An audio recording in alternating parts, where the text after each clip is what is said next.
Bonjour à tous, merci d'être avec nous pour le 6h30. Nous sommes le samedi 29 septembre 2018. Ce jour marque le deuxième jour de la campagne pour les élections régionales et municipales, des élections prévues le 13 octobre 2018.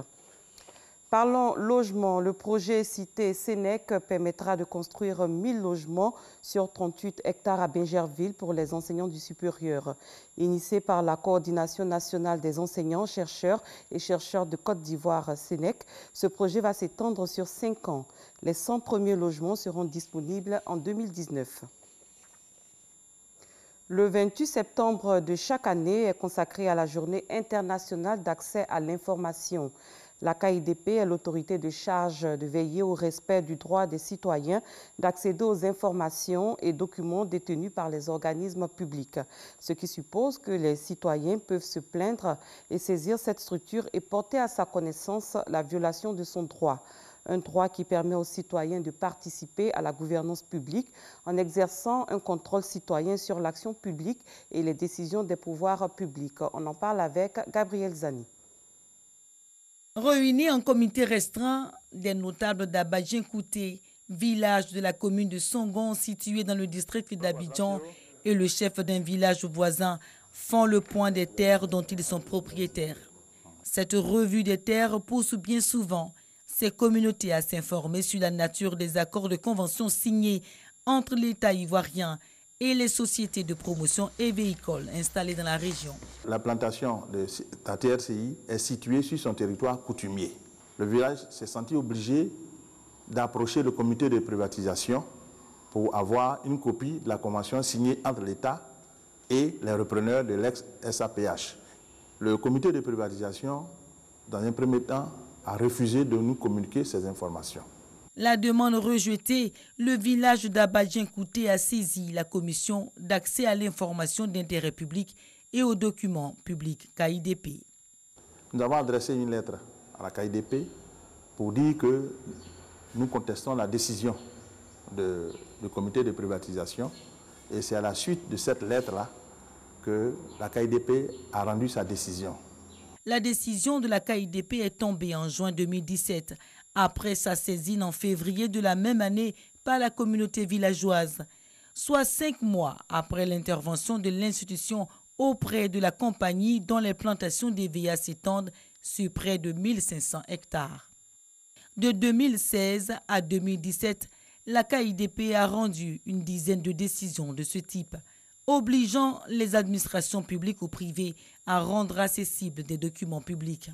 Nous avons reçu jusqu'à ce jour 117 demandes et puis saisines. Il y a eu 107 demandes pour lesquelles nous avons fait de la facilitation. Donc les requérants ont pu obtenir les dossiers, les documents demandés. Et il y a eu 10 pour lesquels nous avons rendu des décisions. Toutes ces décisions se retrouvent sur le site de la KIDP. Les recours sont souvent examinés par un comité de commissaires composé de juristes et d'universitaires. Quand vous nous saisissez, s'il s'avère que votre demande est recevable, on planche maintenant sur la nature du document que vous demandez. Est-ce que c'est un document public? Oui, il est public.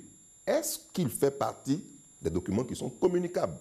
Si oui, on essaie maintenant de voir avec la structure qui devait donner l'information, pourquoi est-ce que le document n'a pas été donné. Les commissaires, à l'unanimité, rendent une décision pour demander à la structure publique de communiquer le document aux requérants. Le mouvement ivoirien des droits humains, MIDH, a aussi eu recours à la KIDP. Il s'agissait d'un dossier qui oppose une association de chauffeurs dans la commune de Cocody à la mairie. Donc, nous avons demandé à la mairie de transmettre le document.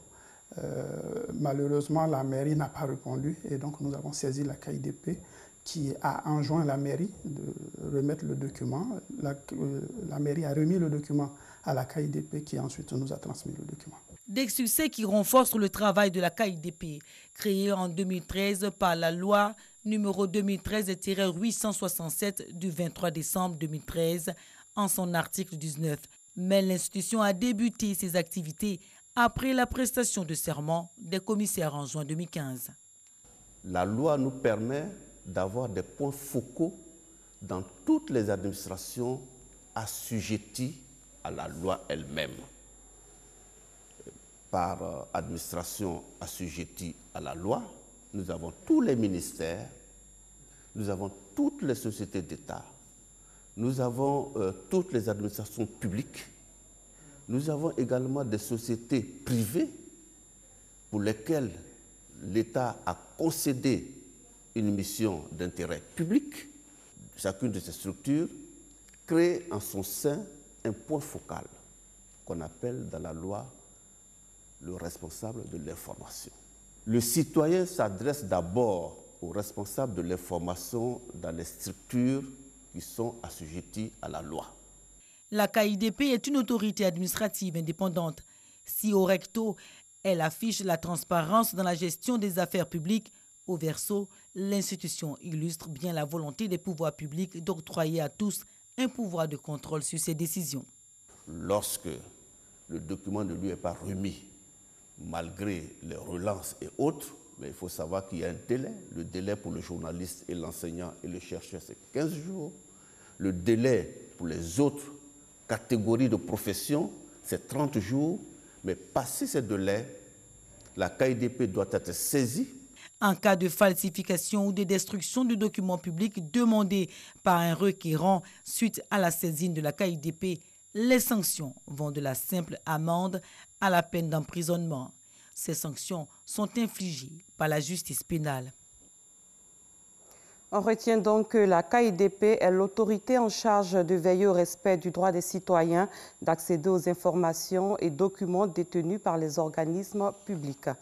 Hors de nos frontières, l'Organisation mondiale de la santé a annoncé hier avoir relevé d'un cran le risque de propagation de l'épidémie d'Ebola en République démocratique du Congo, un risque que l'OMS juge très élevé au niveau national et régional. Pour rappel, l'épidémie a causé la mort de 101 personnes dans ce pays. L'armée française a arrêté à Ménaka, dans le nord-est du Mali, une dizaine de combattants de l'ex-rébellion à dominante Touareg, soupçonnés de collusion avec les terroristes. C'était au cours d'une opération qui a mobilisé jeudi dernier 120 parachutistes. C'est la fin de ce 6h30. Merci de l'avoir suivi.